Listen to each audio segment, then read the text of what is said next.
Hello and welcome to the show. I'm here on Car Mechanic Simulator today, taking a look at the latest DLC to be released for the game. This is the Ford DLC. It brings in 4 new models of Ford. You have got the modern Mustang, you've got the Mach 1 Mustang, the GT40, which is what we are going to be working on today, and the massive F350.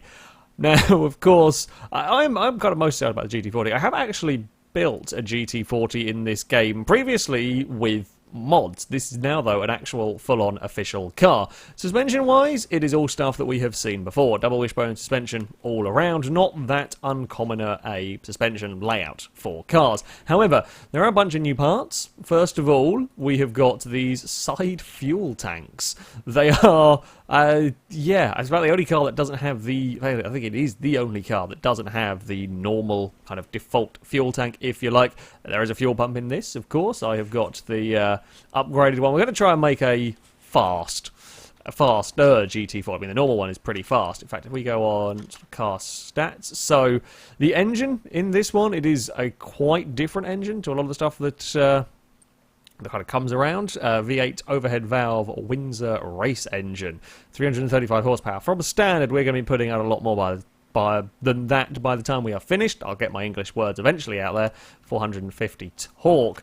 So let us begin, hopefully, with what is going to be a very, very quick Ford. So, yeah, I mean, we've worked on V8 overhead valves engines in the past. I don't think there's anything drastically... I mean, it's a different colour engine block to denote that it is the kind of race engine and the Ford specific. The crankshaft is still a normal V8 overhead valve 1. However, can we... No, we're not going to be able to do any of that stuff from up there, are we? Okay, fine. I guess we're going to put on some oil filters. Now, I did go around and buy... I think I've got all the parts that I'm going to need. Oh, we have to lower the car again. Of course we are. 'Tis always the way. Yeah, I've got around and bought all of the performance parts, so we should be able... I've probably forgotten something, but we should be able to just chuck everything on. Apparently, I didn't buy that. The one bit I didn't get. One bit I didn't get was that arm. Never mind. We shall have, of course, the performance... I've got piston rings as well. Oh, game. There we go. Right, good start. Me saying I think I bought everything. It's been a little while since I have... played Car Mechanic Simulator. It's one of those games that I kind of come back to whenever there's a new update or I see some really cool mods going around the place. Is it that one that we don't have? I thought I had bought one of those, but obviously I've forgotten it. Yeah, I come back to it every so often when there are new DLCs, new mods, and so on going on. Slightly forgotten everything that I had learnt last time around. However, it's always a game that I like coming back to. It is just something kind of relaxing about putting together these vehicles, these engines, and so on. The fact that we can now, we can drive them. We can now drive them at a variety of locations with all of the mod circuits around the place is very cool indeed. So that will be all of the bits and pieces in. We can have an upgraded engine head. Now, thankfully, these new vehicles do come with their own specialist performance-ified parts. Now, it does mean we're going to have a slightly mismatched engine in terms of colouring. We've got shiny chrome there. I think the manifold is going to go... Yeah, so it's 4% power increase, so I am going to, of course, be wanting it, because that's going to be a sizable amount by the time we're finished with it. However... it does, end up looking a little bit mismatched. Okay, I don't think we've got performance exhaust manifolds for this, but we've got some performance spark plugs, because, we always need performance spark plugs. Downside with this engine, well, being the overhead valve sort, you've got a lot of the fiddly bits to do. You've got the push rods, basically, and all of the... rocker arms, I think would be the right, what they're called on here, be the right name for them. So you've got quite a lot of little bits and pieces, little bits of bolts and so on to do on the top of the vehicle, as you would with anything else. Now, performance-wise, something to, I say, bear in mind, this has got, well, I say stack, this has got 4 carburetors on the top. Now this is going to get, I mean, this is a huge amount of performance increase that we're going to get from this selection of very shiny, very, very shiny carburetors on here. They're 7% each.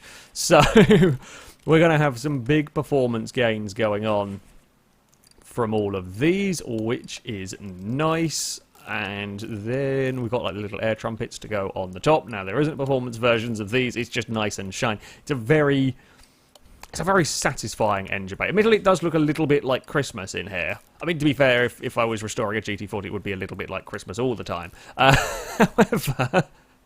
However, yeah, it is it's a very, very shiny, very polished engine. And unfortunately, well, I say unfortunately, thankfully, due to the power of gaming, it will stay like that after we go and drive it a couple of times. However, it probably shouldn't.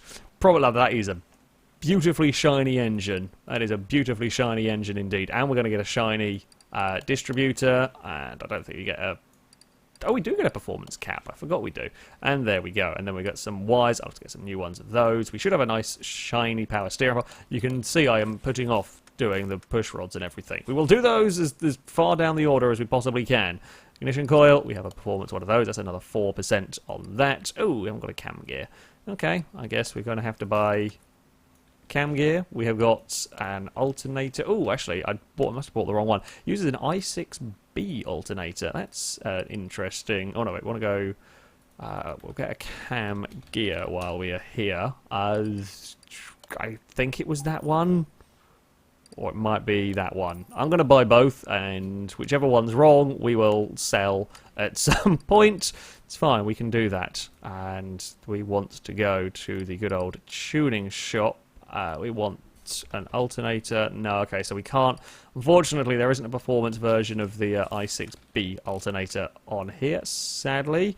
It was the cam gear, the overhead valve cam gear. I mean, I kind of expected it to be, but you're never quite sure if something's going to have been changed. I kind of want to paint the block now red rather than blue. It doesn't quite match with the...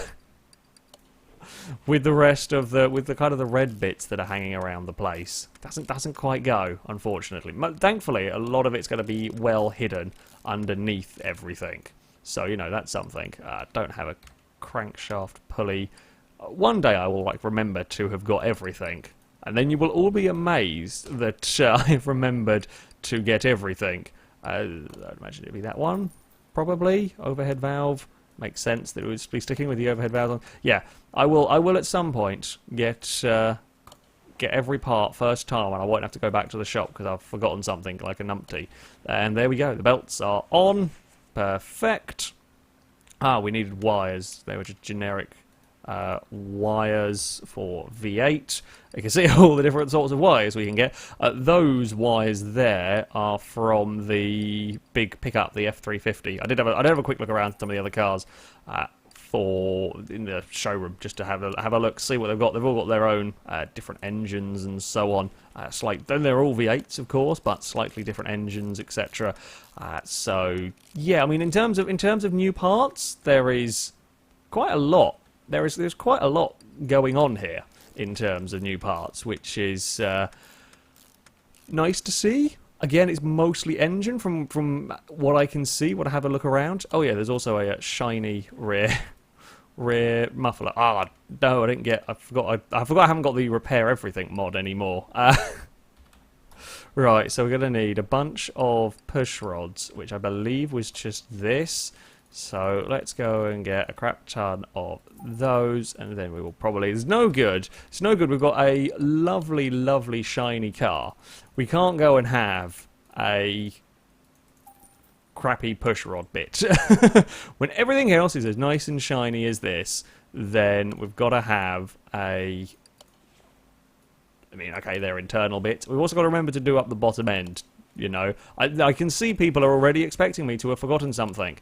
There is no real rubber bushings to worry about on this car. I mean, there are rubber bushings around the place, but they're all kind of encased in their various bits of suspension work. So over here, you can see them on the end, but they're not something you have to put in separately. You put them in when you put the suspension arms in, when you put the wishbones in. So I haven't forgotten those.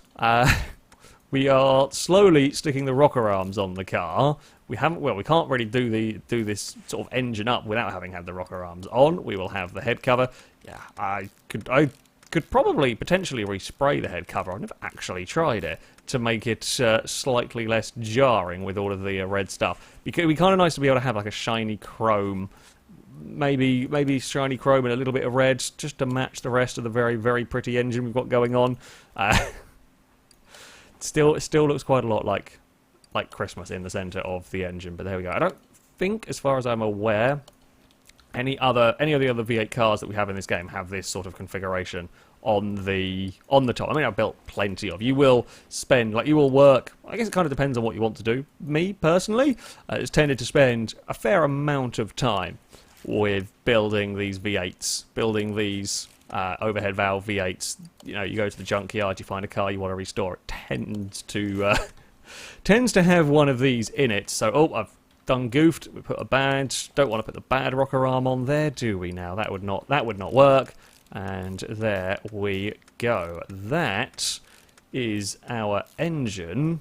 I think complete. Yeah, it's a really nice looking engine. It's a really nice looking engine in this car. Let's go and take the battery off the charger because we are going to need that. Now, we're going to have to lift the car up. We've got to put the gearbox on. I did have a look. I'm going to have to check on the gearbox because I wasn't sure what gearbox this thing had, whether we have a tunable gearbox option for this car. I'd be very surprised if we didn't.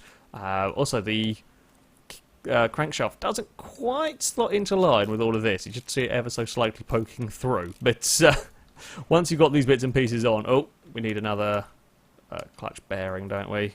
That's fine. We can get that clutch release bearing. Yes, please. Yeah, once you've got all of this stuff on, you won't notice the crankshaft ever so slightly sticking out. Thankfully, we don't have to worry too much about mechanical stuff. V8 overhead valve. Okay, so it's just a normal. I didn't know if it was a special, like, one for being a mid-engined rear-drive car. No, it's not tuning shop, is it? Of course, it's in the custom gearbox shop. Gearbox V8 overhead valve. I mean, I'm not 100% sure if that's actually going to... Gearbox, no, it's gearbox B, isn't it, rather than a gearbox, just a normal one. I say it didn't look like... Right, so it doesn't look like we're going to get a custom gearbox for this. Okay. I'm hoping the... We're gonna hope that the gear ratios aren't too absurdo in this. That will be the gearbox on. We'll hit the starter mode. I've got a lot of starter motors hanging around from V8s. They aren't quite a commonly used part, shall we say, and that is one drive shaft in. Can I do the other one from over here, because I'm lazy and didn't want to press escape? Yep, other drive shaft is in. Let's get the wheels. I have also, another thing I haven't forgotten, I've also got the big wheels on the back of the car. Yep, we've got some massive wheels at the back of the car, and they're 265s at the front, they are 305s at the rear. They should certainly do the job of... propelling our GT40 along. Let's have a look at the car status. Interior condition. I mean, okay, we'll have to finish off bits and pieces as we stick the card out. We've got the bottom end parts to do. So the rod caps. Again, if you dislike the mismatched stuff, the performance pistons are kind of a matte, well, it's not even quite a matte black, but the performance pistons are black and the rod caps are silver, and you can't change those, I don't think. I know you can spray individual parts. I don't know if it goes down to bearings. I'm not.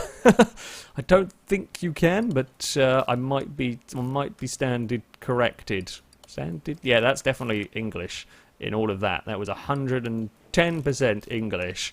Again, though, this is not something you're going to see. Once you've put the oil pan on, you're never going to see this, so this doesn't really bother me too much. And oil pan is on. I almost bought one by accident, thinking I'd not repaired this one. And voila, that should be the engine all sorted. And now it looks like a very expensive go-karts.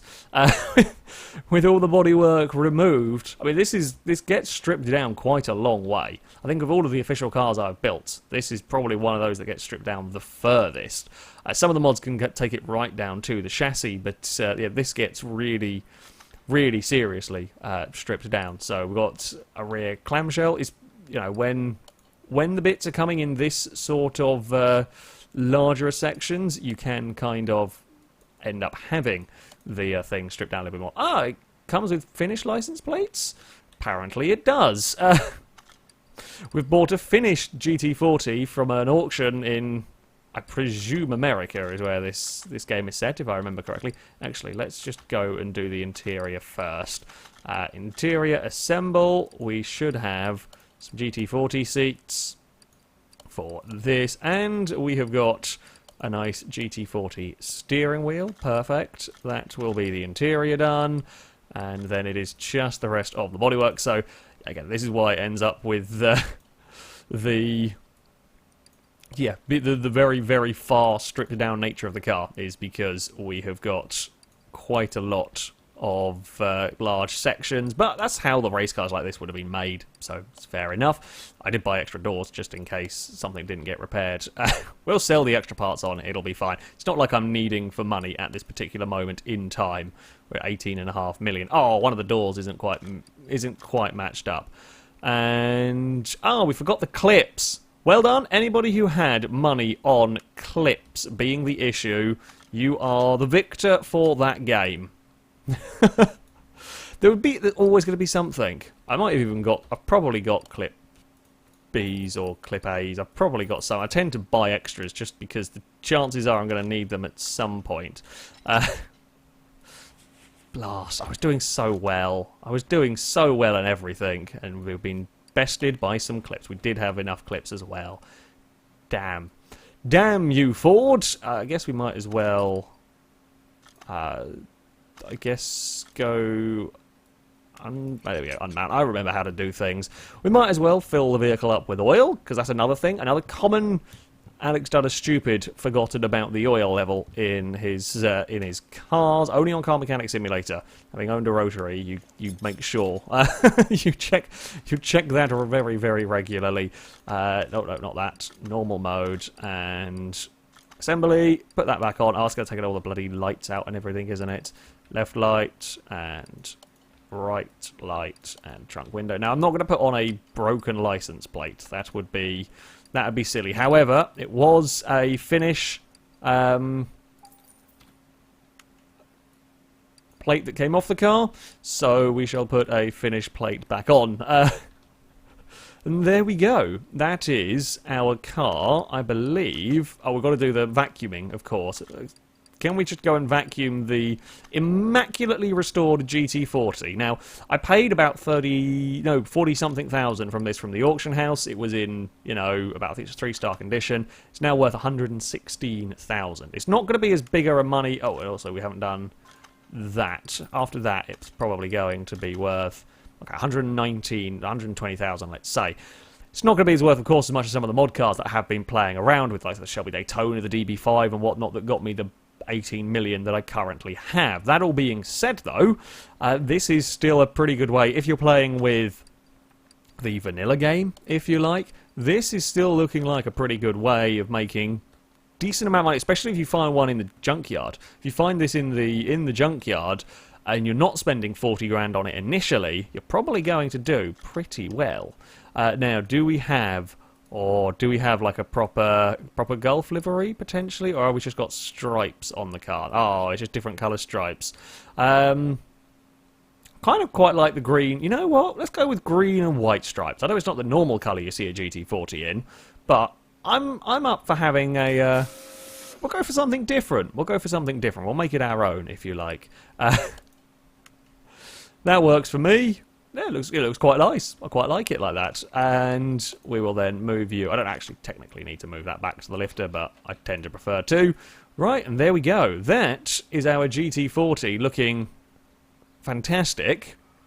Now, to go and drive it. And what better place to take a car like that than to the Nurburgring?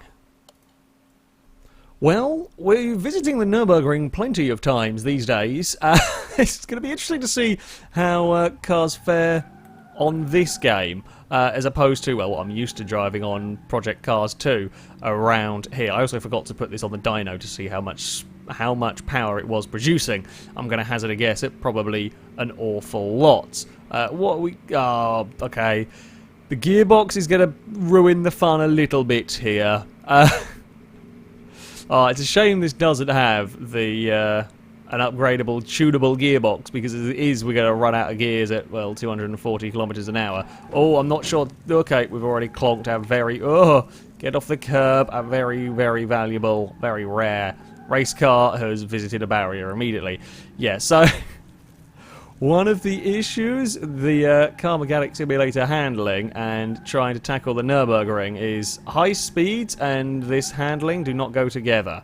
High speed and this handling do not go together very well, and the Nurburgring is a very fast track in places. I mean, in other places it's a lot slower, but in some places this is a, seriously quick track, which is going to make trying to thread these cars around a touch more difficult. Now, what is not helping me, of course, is that this is on, well, it's on vintage tyres. It's on, I guess you could say, period correct tyres. Whoa!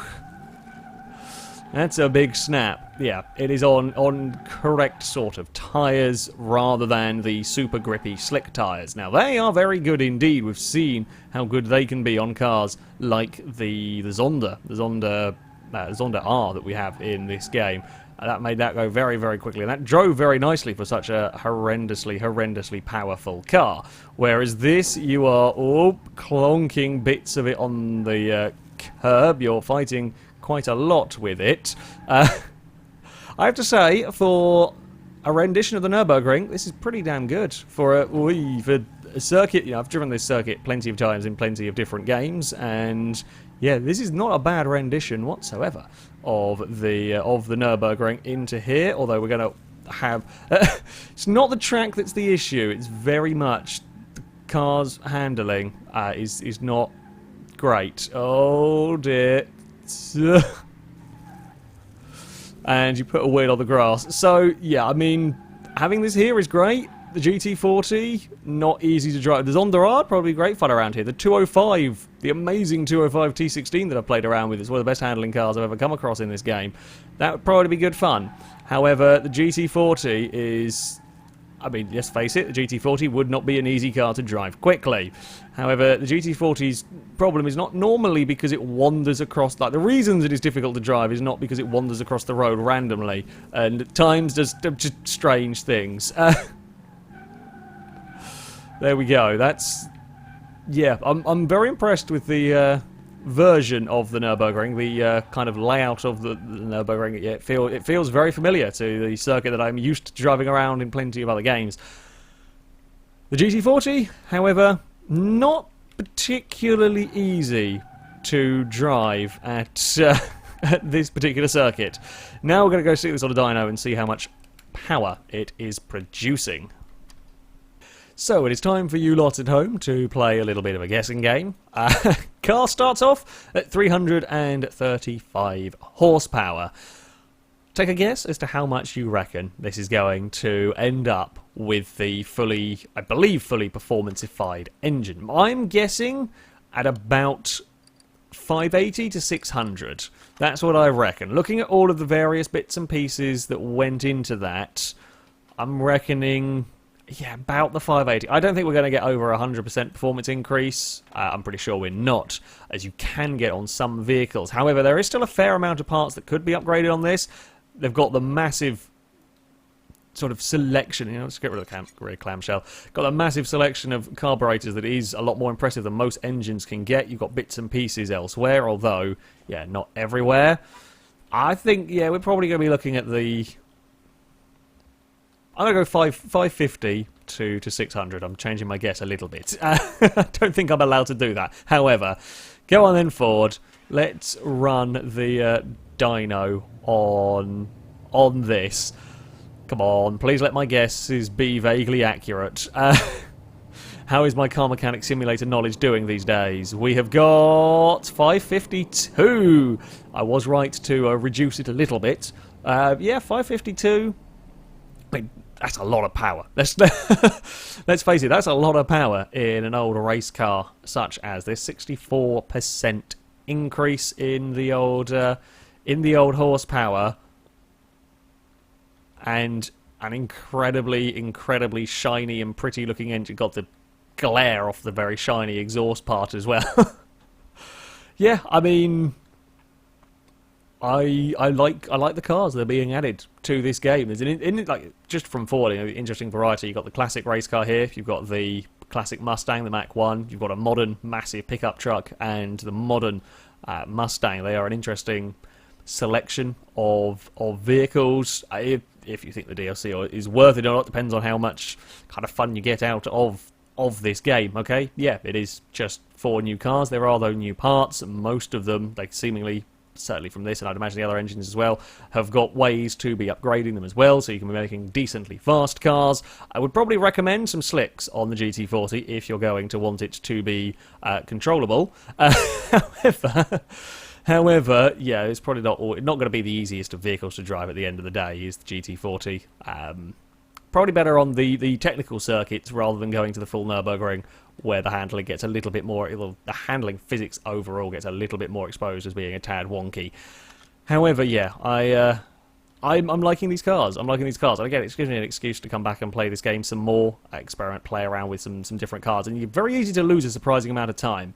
Very easy to lose a surprising amount of time messing around with these vehicles. That, though, is going to be it for this video. Thank you very much for watching, and until next time, a goodbye.